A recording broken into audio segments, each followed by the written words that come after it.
Have you ever felt like your English is actually quite good? You understand people easily, you can have conversations, you know grammar, you know vocabulary, but when you speak, it still doesn't quite sound the way you imagine it in your head.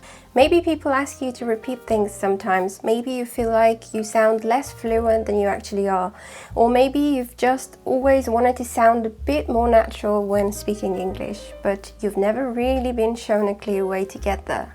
If that sounds familiar, then this video is for you, because I'm not a native English speaker either. English is not my first language. I grew up speaking Farsi, and over the years living in the UK, something slowly changed in the way I speak. Not because of one trick or not because of one method, but because of small habits repeated consistently over time. And in this video, I want to share those 5 things with you, not as a teacher, just as someone who went through it. Before we start, I want to be very clear about something. This video is not about trying to erase your identity or replace your accent or becoming somebody else. Your accent is part of who you are. It comes from your background, your language, and your experiences. But for me personally, I ended up with something that is mostly a neutral British accent, but with a slight northern influence because I live in Manchester. And that's actually an important point. You are constantly influenced by the environment you're in. If you live in the north of England, you will naturally pick up certain sounds, certain rhythms, and certain expressions. If you live in London, it will be different. If you live somewhere else, it will be also different. But at the same time, there is something you can control. You can decide what you intentionally listen to and what you intentionally imitate. And that balance is what shapes your accent over time. So this is not about perfection, it's about direction. Now let's get into 5 things that helped me. So the first mistake I made when learning English was mixing everything. British English, American English, YouTube English, movie English, different accents all at once. And the problem is simple. Your brain doesn't know what to become. So instead of thinking, oh, I want a British accent, I started thinking, I want one consistent sound that I can train my ear to recognize. For me, that was a more neutral British accent, something close to RP or BBC style English. Not because it's better, but because it is consistent and widely understandable and there are a lot of resources for it. Once I made that decision, I stopped switching constantly between different accents. And I committed to one direction. That's the key. Not perfection, just consistency. Because your brain learns through repetition. If you give it one pattern over and over again, it starts adapting. If you give it 10 patterns, it stays confused. So the action is very simple. Pick one accent, stick with it for a period of time, and don't constantly switch. The second thing that completely changed my accent was shadowing. But most people do it incorrectly. Shadowing is not just repeating words. It is copying how someone speaks in real time. The rhythm, the pauses, the flow, the energy, the breathing. So here is exactly how I used to do it. I would take a very short clip of somebody that I like their accent, sometimes 5 to 10 seconds.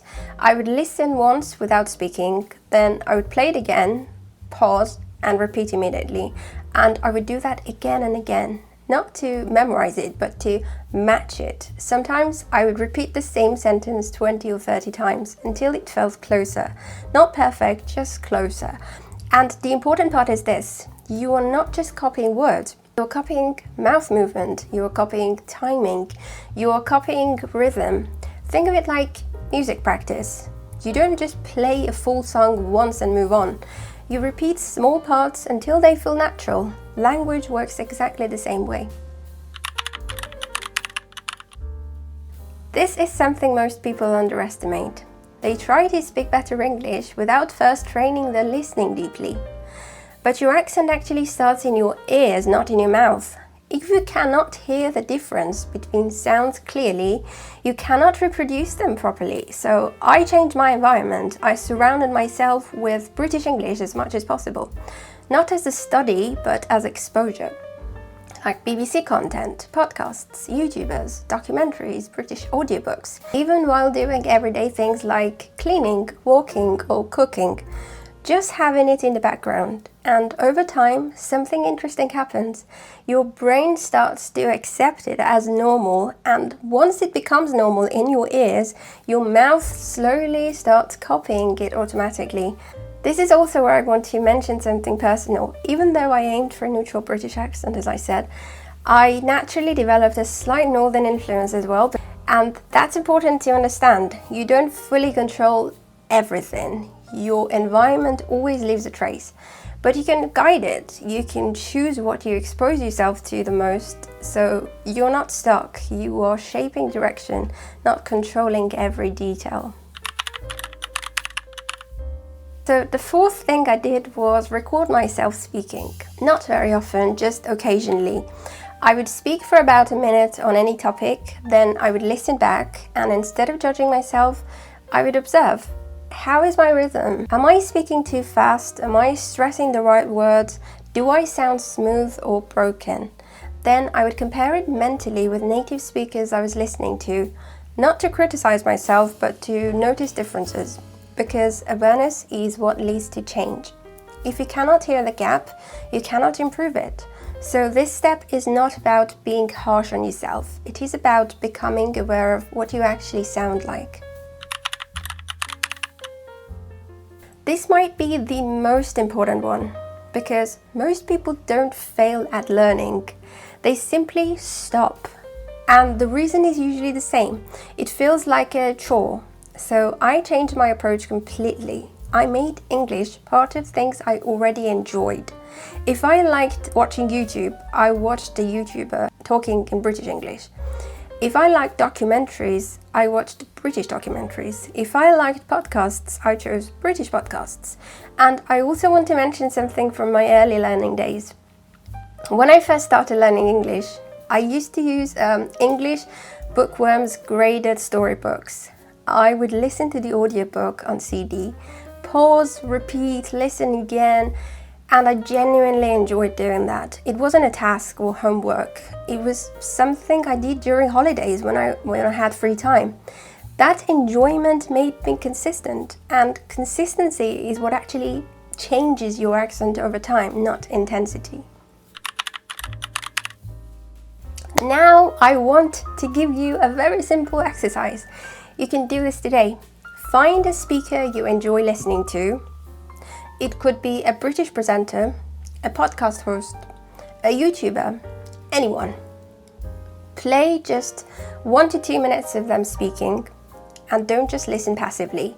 Pay attention to how their intonation goes up and down, where they pause, which words they stress, their rhythm, their energy, even their breath, their mouth movement. Then pause and try to imitate what you just heard.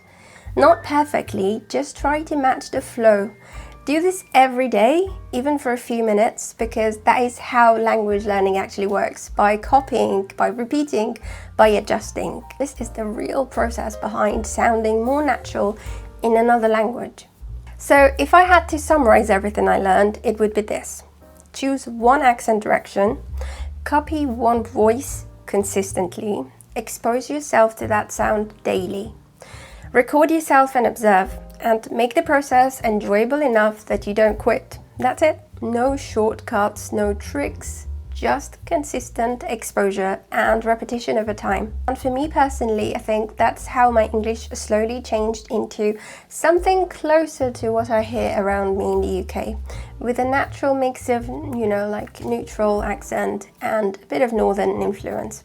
And it's not perfect. It's not finished, just shaped by environment and repetition. And if you stick with it long enough, yours will change too. Thank you so much for watching. I hope this video helped you. And let me know in the comments if you actually successfully did the task that I asked you to. And I'll see you in the next one. Bye.